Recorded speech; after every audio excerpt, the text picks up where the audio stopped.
the most addictive fragrances in my fragrance collection, at least at the moment. I have quite a few fragrances that I really enjoy, but I've narrowed it down to a much smaller list. And as always, all the fragrances that I mentioned will be available in the Amazon associate links down in the description below.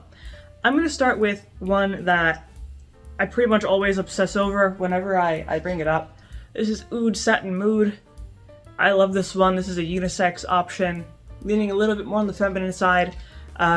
Oud obviously is one of the primary ingredients, mixed with rose, which is such a good combination. Oud obviously is one of those musky, woodsy types of notes. On its own, it can be a little bit overpowering because it is really rugged.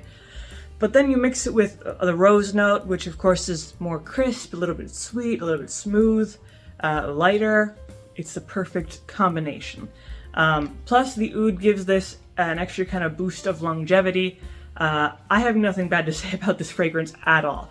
I have to ration the sample that I have just because it's so good. And unfortunately, it's also very expensive. But in general, this is a great kind of special occasion type of fragrance.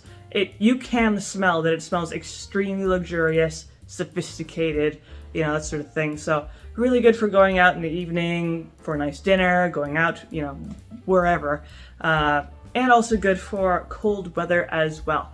But in general, this is just an absolutely delicious type of fragrance. If you enjoy Oud, you pretty much are guaranteed to enjoy Oud Satin Mood. Very smooth, warm, cozy, elegant. It checks all the boxes. Now, moving on from this to something a little bit similar in terms of its heaviness. This is Shalomar from Guerlain. This is a pretty old fragrance from the 1920s. I really enjoy this. Some people have a very particular hatred for it, but in general, if you like heavier types of fragrances, you probably will enjoy this. This is a very classic option. I love smelling this. It's smoky. I think that's what I like about it. It has a very incensey type of approach, but it's also mixed with a very strong vanilla note, which I also like. Whenever you mix vanilla with something really heavy, I think that's a great combination. And this was designed to be pretty exotic smelling. It has some spices, it has those incense notes, amber, things like that. So it is a very exotic, very kind of seductive, attractive, and mysterious type of fragrance. Kind of like you're shrouded in this smoke, which is very interesting. But this lasts a very long time, which I also like, 9 hours minimum. It really sticks around, especially like the vanilla note really sticks around, the amber, things like that. So very attractive fragrance just overall. And yeah, I love smelling this. I could smell this all the time and not get tired of it. But moving on to something a little bit more modern, I suppose. This is Dior Tobacco Color. So there are many tobacco fragrances out there, but this is absolutely one of my absolute favorites. Mainly because it's very smooth, I think. This is unisex. I will say it's more masculine. You know, you could easily just say this is just a men's fragrance, even though it is unisex. But overall, it's a very attractive tobacco fragrance. Like I said, they kind of smooth out that tobacco note, so it's not too smoky, too harsh, or too much of this or that. Very well balanced, very warm and cozy.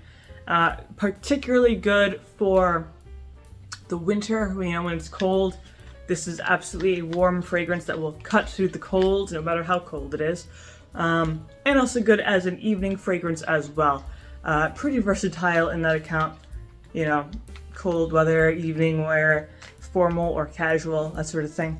Now, if you don't like tobacco, just stay away from this because it is pretty smoky.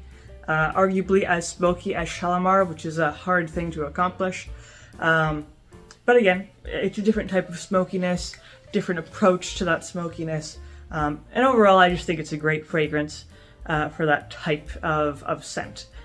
Now, another one, which I really enjoy. Now, this is a men's fragrance. However, I advocate that this is pretty much a unisex fragrance just because of how it smells. Creed Green Irish Tweed. This is a wonderful fragrance all around. Very natural smelling. Lemon verbena, violet, ambergris, things like that. So pretty natural smelling. Whenever I smell it, I think of like a garden, walking through a garden, that sort of thing. Very refreshing, yet it still has some musky notes from the ambergris. This is a great scent for both men and women, I would say, even though it is traditionally a men's fragrance. Surprisingly long-lasting, even though most of its notes are pretty subtle, like the lemon verbena, the violet, things like that. Probably because the ambergris gives it a grounds it, so it lasts longer. But longevity on this is probably 6 to 7 hours for most people. Super attractive fragrance if you want something a little fresh, a little natural, but still potent enough to last all day. But this is extremely, extremely elegant. Very classic. This came out in the 80s, but I would still say this holds up very well in the modern perfume or fragrance market. And whenever I smell this, it's just such a good fragrance. But then, the next one I have here that I have to mention, this is another older fragrance. This is Les Mans from Coty. This is a floral aldehyde fragrance, very similar to Chanel No. 5. Kind of just a slightly weaker version of Chanel No. 5. And way more affordable. This has a very nice, very smooth amber notes, floral notes, aldehyde notes. And where I like the best is its powderiness. Pretty much as soon as you put it on, it really dries down to this very, very nice, clean powderiness. Not everyone likes powdery fragrances. I quite enjoy them, especially in the way that this is kind of mixed together, how it smells. I think it's a very, very nice fragrance, especially if you don't want to spend a lot of money on a fragrance, because this is about $20, so it's pretty affordable compared to, typical designer fragrances. And I would say it's also pretty timeless as well. It's simple enough to be timeless, it's florals and aldehydes. You can't really get that out of fashion. And I like the design of this bottle. It's a pretty Art Deco style bottle. But in general, just a nice, simple, powdery fragrance for daytime use and, that sort of thing without spending a whole lot of money. But that is pretty much my list of the most addictive fragrances that I have in my collection. At least I think these are pretty addictive. But that is pretty much my video. If you enjoyed it, of course, you can leave a like, maybe subscribe. And I make videos throughout the week, so stick around for those.